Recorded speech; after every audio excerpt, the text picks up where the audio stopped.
in a battle for the World Junior title. Now watch Machuca in the red vest. They don't like each other, these two, and you'll see why. ሰላም ውድ የዩቲዩብ ተከታታዮቻችን እንደተለመደው ልዩ መረጃዎችን አሰናድተን ይዘንላችሁ ቀርበናል። መረጃዎቹ መካከል የ27 ዓመት የዓለም ክብረ ወሰን ባለቤት አትሌት ኃይሌ ገብረስላሴ መጽሐፍ ተጻፈለት፣ ሊዮኔል ሜሲን እወደዋለሁ ሲል ክርስቲያኖ ሮናልዶ ተናገረ፣ ትራምፕ ከቴስላ የገዙትን መኪና ሊሸጡ ነው፣ $12 ሚሊዮን የወጣባቸው የዩኤስኤድ ኮንዶሞች ሊቃጠሉ ነው። እነዚህ ዜናዎች በዝርዝር ይዘን መጥተናል። አብራችሁን ቆዩ።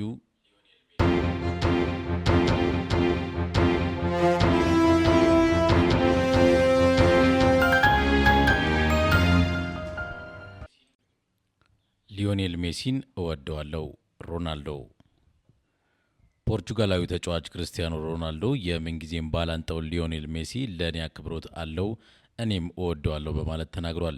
ከጋዜጠኞች ስለ ሊዮኔል ሜሲ ጥያቄ የቀረበለት ሮናልዶ እኛ በጋራ ለ15 ዓመታት በትልቁ መድረክ ነበርን ሲሉ ተደምጧል። ሊዮኔል ሜሲን እወደዋለሁ የሚለው ሮናልዶም አንድ ጊዜ ባሎንዶር ቦታ ቋንቋ እንደተረጎምኩለት አስታውሳለሁ ብሏል። አክሎም ሊዮኔል ሜሲ ሁልጊዜም በጥሩ ሁኔታ ነው የሚያናግረኝ፣ እሱ በጣም ያከብረኛል ሲል ሮናልዶ ተናግሯል። ጫማውን መቼ እንደሚሰቅል የተጠየቀው ሮናልዶም ነገ ጠዋት ተነስቼ ከዚህ በኋላ መጫወት አልፈልግም ልል እችላለሁ፣ ነገር ግን አሁን ላይ ደስተኛ ነኝ ብሏል። ዶናልድ ትራምፕ ከቴስላ የገዙት መኪና ሊሸጡ ነው። የአሜሪካው ፕሬዝዳንት ዶናልድ ትራምፕ ከቢሊዮነሩ ኤለን መስክ ኩባንያ ከ3 ወር በፊት በ$34,000 የገዙትን ቴስላ የኤሌክትሪክ አውቶሞቢል ሊሸጡት እንዳሰቡ ዓለም አቀፍ ሚዲያዎች ዘግበዋል። ትራምፕ ለቴስላ ኩባንያ ላይ የሸመቷት ቀይ አውቶሞቢል አሁን በዋይት ሃውስ ቆማ የምትገኝ ሲሆን የመስክን ኩባንያ ለመደገፍና ምርቶቹን ለማስተዋወቅ በማሰብ ነበር የገዟት ያኔ በፍቅራቸው ዘመን።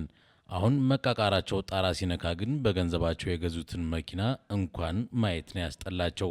እናም ወይ ይሸጡታል አሊያም ለአንዱ ይሰጡታል። በቅርብ ጊዜ ውስጥ ግን መኪናውን ከዋይት ሃውስ ገለል ያስደርጉታል። የሁለቱ ታላላቅ ሰዎች ጠብን ተከትሎ ቢሊዮነሩ ከመንግስት ጋር የተፈራረማቸው ኮንትራቶች እንደሚሰረዙም ተነግሯል። ነገርየው የልጆች ጨዋታ መሰለኩ። የትራምፕና የኤለን መስክ ፍጥጫ ከቀን ወደ ቀን እየተባባሰ የመጣ ሲሆን በየፊናቸው የግል የሚመስሉ ሚስጥሮችን ጭምር ለአደባባይ እያሰጡ ይገኛሉ። ከዚህ በኋላ የበለጠ አዳዲስ ሚስጥሮችን እንደምንሰማ ተጠራጠሩ። ሁኔታው አሳዛኝም አስገራሚም ነው።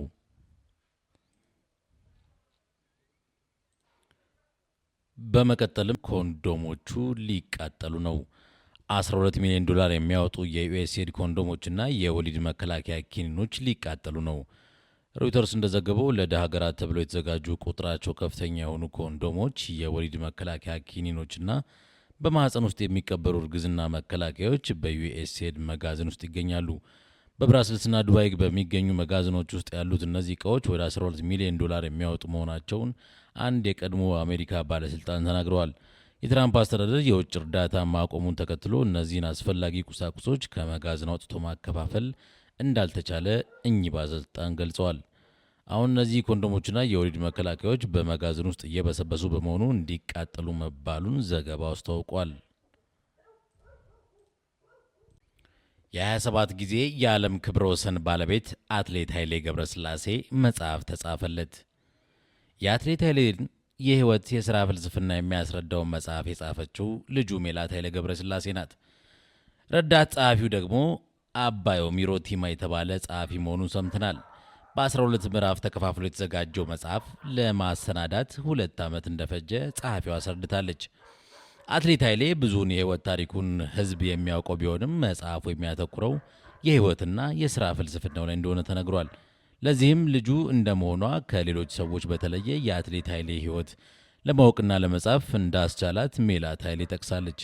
መጽሐፉ አትሌት ከእድገቱ እስካሁን ባለው የሯጭነትና የቢዝነስ ምዕራፍ የተከተላቸውን አመለካከቶቹን፣ ፍልስፍናውን፣ የህይወት ልምዶ የተካተተበት መሆኑን ልጁ ሜላት ስትናገር ሰምተናታል። ለጊዜው ዳይሴክቲንግ ኃይሌ በሚል ርዕስ ለህትመት የሚበቃው መጽሐፉ ወደፊት ወደ አማርኛና ሌሎች ቋንቋዎች እንደሚተረጎም ተነግሯል። መጽሐፉ ለገበያ የሚቀርበው በመጪው ነሐሴ ወር መሆኑን ሰምተናል። የአትሌት ኃይሌን የህይወት ታሪክ ለሚመለከት ሌላ መጽሐፍ በማዘጋጀት ላይ መሆኗም ልጁ ትናገራለች።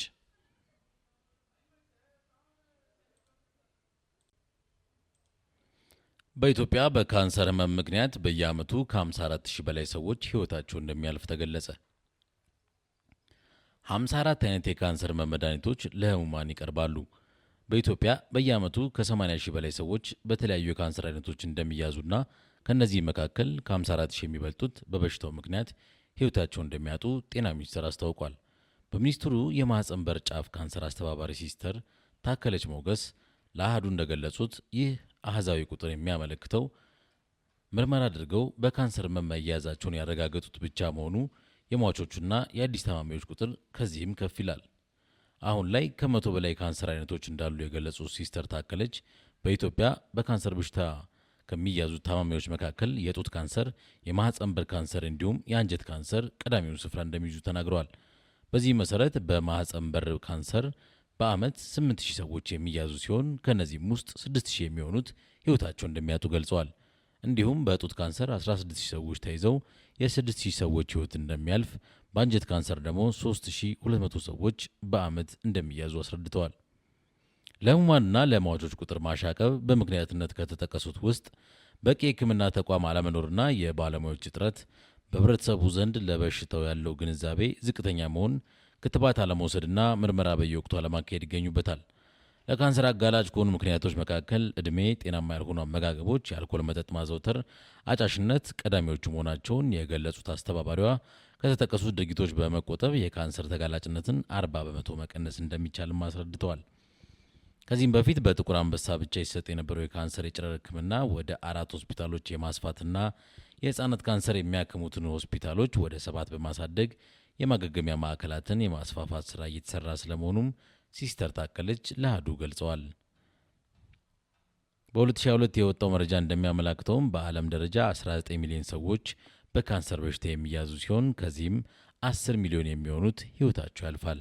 ሕይወታቸው ከሚያልፈው የካንሰር ህሙማን መካከል ደግሞ ለ60 በመቶ የሚሆኑት ሴቶች መሆናቸው ተገልጿል። አማዞን በ10 ቢሊዮን ዶላር ግዙፍ ዳታ ሴንተር ሊገነባ ነው። ግዙፉ የቴክኖሎጂ ኩባንያ አማዞን 10 ቢሊዮን ዶላር ወጪ በማድረግ እጅግ ግዙፍ የሆነ ዳታ ሴንተርና የአርቲፊሻል ኢንተለጀንስ ካምፓስ በአሜሪካ ሰሜን ካሮላይና ግዛት ሊገነባ መሆኑን አስታውቋል። የሚገነባው ዳታ ሴንተር ከክላውድ ኮምፒውቲንግ ማስፋፊያ እንዲሁም ለሰው ሰራሽ አስተውሎት ጥቅም ላይ የሚውል መሆኑ ተገልጿል። ፕሮጀክቱ በሚጠናቀቅበት ጊዜ 500 ለሚሆኑ ሰዎች የስራ ዕድል እንደሚፈጥርም ተነግሯል። የሰሜን ካሮላይና አስተዳዳሪ ጆሽ ስቴን ፕሮጀክቱ ሲጠናቀቅ ሰሜን ካሮላይና ዘመኑ የደረሰበትን የቴክኖሎጂ መናኸሪያ እንደምትሆን ገልጸው ሌሎች የቴክኖሎጂ ኩባንያዎችን ለመሳብ ጠንክረው እንደሚሰሩ ተናግረዋል። ሰው ሰራሽ አስተውሎት እስካሁን የምንሰራበትን ልምድ በፍጥነት እየቀየሩ ነው ያሉት የግዛቱ አስተዳዳሪም ሰሜን ካሮላይና በዚህ የቴክኖሎጂ ዘርፍ ቀዳሚ መሆኗ እጅግ ያኮራኛል ብለዋል። የአማዞን ድርጅት ከ2010 ጀምሮ በሰሜን ካሮላይና ከ12 ቢሊዮን ዶላር በላይ የሚሆን ኢንቨስትመንት ማከናወኑን ኤፒ ኒውስ ዘግቧል። ባለፉት ወራት ወዳገኘናቸው ድንቃ ድንቅ ዜናዎች እናልፋለን። 770 ሺህ ዶላር የሚያወጡ የአልማዝ ጌጣጌጦችን የዋጠው ሌባ። ጉድ ሳይሰማ እንዲሉ ከወደ አሜሪካ የተሰማው ዜና በርካቶችን አስደንቋል። ነገሩ እንዲህ ነው። በትውልድ አሜሪካ የሆነው ጃይታን ሎረንስ የ32 ዓመት ወጣት ሲሆን ከሰሞኑ በፍሎሪዳ ውስጥ ባለ አንድ ቅንጡ ውድ የጌጣጌጥ መሸጫ ሱቅ ውስጥ ይገባል። ከዛም ከአሜሪካ ሜጀር ሊግ ሶከር እንደመጣና ለኦርላንዶ ማጂክ ክለብ እንደሚጫወት ለጌጣጌጡ መሸጫ ይናገራል። የቲፋኒ አልማዝ መሸጫ ማዕከልም ግለሰቡን ወደ ቪአይፒ ክፍል ካስገቡት በኋላ የሚፈልገውን ጌጣጌጥ እንዲገዛ ምርጫ ያስቀምጡለታል። ለስርቆት የገባው ይህ ሰውም ወዲያውኑ የአልማዝ ጌጣጌጦችን ከተቀመጡበት መስረቅ ይጀምራል። ይህን የተገነዘቡት የጌጣጌጥ ሻጮቹም ሁኔታውን ከተጠራጠሩ በኋላ ለፖሊስ ያሳውቁ ሲሆን መረጃው የደረሳቸው ፖሊሶችም ወዲያውኑ ስፍራውን ይቆጣጠሩታል። የተፈጠረው ነገር ተከትሎ ማምለጥ እንደማይችል የተረዳው ይህ ሰውም እያንዳንዳቸው 609 ሺህ ዶላር እና 160 ሺህ ዶላር የሚያወጡ ሁለት የአልማዝ የጆሮ ጌጦችን ወዲያውኑ እንደዋጣቸው ተናግሯል። ፖሊስ በስርቆት ወንጀል ጠርጥሮ ያሰረውን ይህ ሌባ ላይም ባደረገው ተጨማሪ ምርመራ ማዕድናቱ በሆዱ ውስጥ መቀመጣቸውን ማረጋገጡን ገልጿል። ግለሰቡ ከዚህ በፊት ውድ ማዕድናት በሚገኝባቸው ሱቆች ላይ የረቀቁ የስርቆት ወንጀሎችን በመፈጸም ልምድ አለው የተባለ ሲሆን ከዚህ በፊት 587 ሺህ ዶላር ዋጋ ያላቸውን የአልማዝ ማዕድናትን ሰርቆ እንደነበርም ኤንቢሲ ዘግቧል። ከዚህም በተጨማሪ በዚህ ግለሰብ ላይ በተደረገ ጥናት ከዚህ ቀደም በኮሎራዶ ግዛት በፈጸማቸው ተደጋጋሚ ወንጀሎች ምክንያትም 48 ጊዜ የእስር ማዘዣ ትዕዛዝ ተላልፎበትም ተገኝቷል። ይሁንና በሌባው ሆድ ውስጥ የተገኙት አልማዞች በምን መልኩ ለባለቤቱ ሊመለስ እንደታሰበ በዘገባው ላይ ያለመጠቀሱ ዜናው የበርካቶች መነጋገሪያ እንዲሆን አድርጎታል። በመቀጠልም ካገኘናቸው ድንቅ ዜናዎች ውስጥ አንዱ ንቅሳትና መዘዙ። ብዙዎች ለሰውነት ውበት በማለት በተለያዩ ቀለማት እድሜ ልክ በሚባል ደረጃ የሚቆዩ የቆዳ ላይ ንቅሳቶችን የሚነቀሱ ሲሆን አሁን ላይ እየወጡ ባሉ መረጃዎች መሰረት ለንቅሳቱ በዋነኝነት ግብዓት በመሆን የሚያገለግሉ የንቅሳት ቀለሞች የቆዳ ካንሰር ተጋላጭነትን እየጨመረ እንደሚገኝ ተገልጿል። በደቡብ ዴንማርክ ዩኒቨርሲቲና የሄልሲንኪ ዩኒቨርሲቲ ተመራማሪዎች ተረጋግጦ የተለቀቀው ይህ ጥናት ንቅሳትን በተመለከተ ዝርዝር መረጃ የሰጠ ሲሆን የምርምር ቡድኑም ይህ የንቅሳት ቀለም ሊምፍኖድ በተባሉ ሴሎች አማካኝነት ቀለሙ ካረፈበት ስፍራ በፍጥነት ወደ ሌሎች የሰውነት ክፍል ስለሚሰራጭ አደገኛነቱ የከፋ ነው ብለዋል። ሊምፍ ኖዶች ሰውነትን ሊጎዱ በሚችሉ ንጥረ ነገሮች ለመጠበቅ የሚረዱ ትናንሽ ሴሎች ናቸው። የዩኒቨርሲቲው ተመራማሪዎች የንቅሳት ቀለም በውስጠኛው የቆዳ ክፍል ውስጥ እብጠት እንዲፈጠር እንደሚያደርግና ይህም ያልተለመደ የሴል እድገትን እንደሚያፋጥንናም ከጊዜ ወደ ጊዜ ለካንሰር ሊያጋልጥ እንደሚችል ጠቁመዋል። ጥናቱ በ5900 ሰዎች ላይ የንቅሳት ንድፎችንና የካንሰር ምርመራዎችን ካደረገ በኋላ ንቅሳት ባለባቸው ሰዎች የቆዳ ክፍሎች ላይ ከፍተኛ የካንሰር ምልክቶች መታየታቸውን አረጋግጧል። በዓለም አቀፍ ደረጃ በርካታ ንቅሳት የተነቀሱ ሰዎች መገኛ ከሆኑ ሀገራት መካከል 48 በመቶ ዜጎቿ የተነቀሱባት ጣሊያን በቀዳሚ ደረጃ ላይ የምትገኝ ሲሆን አሜሪካ በ46 በመቶ በሁለተኛ ደረጃ ላይ ተቀምጣለች። ይህም ማለት በአማካኝ አንድ አሜሪካዊ 3 ከዛ በላይ ንቅሳቶችን በተለያዩ የሰውነት ክፍሎች ላይ ይነቀሳል ማለት ነው። ከነዚህም ሁለት ሀገራት በኋላ ስፔን 42 በመቶ፣ ዴንማርክ 41 በመቶ፣ ብሪታንያ 40 በመቶ እና ብራዚል 37 በመቶ ዜጎቻቸው በመነቀስ በደረጃ ሰንጠረዥ ላይ መቀመጣቸው ስካይ ኒውስ ዘግቧል። በአንጻሩ ሳውዲ አረቢያ፣ ቱርክ፣ ኢራን፣ ማይናማርና ጃፓን ንቅሳት በሀገር ደረጃ ክልክል ያደረጉ ሀገራት ሲሆኑ በ2022 ዓመት $1.89 ቢሊዮን ገበያ ያውለው ዓለም አቀፉ የንቅሳት ኢንዱስትሪም በ2030 የሚያንቀሳቅሰው ገንዘብ $3.92 ቢሊዮን እንደሚደርስ መረጃዎች ጠቁመዋል። ውድ የዩቲዩብ አድማጭ ተከታታዮቻችን እስካሁን ያዘጋጀንላችሁ ድንቅና አዳዲስ መረጃዎች ይህን ይመስሉ ነበር። ሁሌም በልዩ ልዩ መረጃዎች ይዘንላችሁ እንድንቀርብ ሰብስክራይብ፣ ላይክ ኤንድ ሼር ማድረግ አይዘንጉ። እናመሰግናለን።